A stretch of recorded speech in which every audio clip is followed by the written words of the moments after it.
السلام علیکم۔ دوست حضرت بشر حافی علیہ الرحمہ فرماتے ہیں کہ میں نے عقبہ کردی سے پوچھا کہ تمہاری توبہ کا کیا سبب بنا؟ اس نے بتایا، میں ایک غار میں رہتا تھا اور رہزنی کیا کرتا۔ وہاں کھجور کے 3 درخت تھے، ایک درخت پر پھل نہ تھے۔ وہاں ایک چڑیا پھل والے درخت سے پکی ہوئی کھجوری توڑتی اور اس درخت پر لے جاتی۔ میں نے اسے اس طرح 10 چکر لگاتے ہوئے دیکھا تو میرے دل میں ایک خیال آیا کہ اٹھ کر دیکھوں کہ کیا ماجرا ہے۔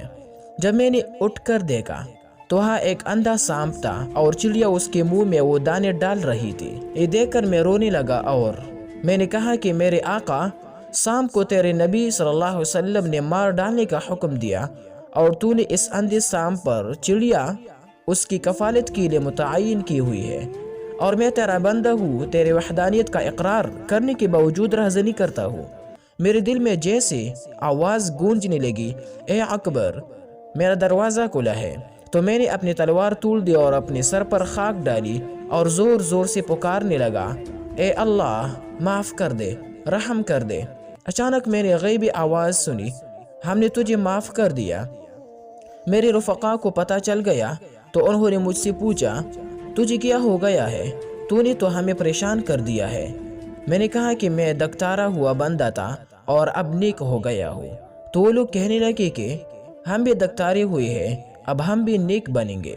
پھر ہم سب 3 دن تک آہ ازاری کرتے رہے اور ہم بھوکے پیاسے چلتے ہوئے تیسرے دن ایک بستی میں آئے۔ وہاں ایک اندھی عورت گاؤں کے دروازے پر بیٹھی تھی۔ اس نے پوچھا، کیا تم میں کوئی عقبہ کردی بھی ہے؟ ہم نے کہا، کیا کوئی کام ہے؟ اس نے کہا، ہاں، میں 3 راتوں سے خواب میں نبی کریم صلی اللہ علیہ وسلم کو دیکھ رہی ہوں۔ وہ فرما رہی ہے کہ عقبہ کردی کو اپنے بیٹے کا چوڑا ہوا مال دے دے۔ پھر اس نے 60 کپڑے ہمیں دیے، جن میں سے کچھ ہم نے پہن لیے اور اپنے گھروں میں آ گئے۔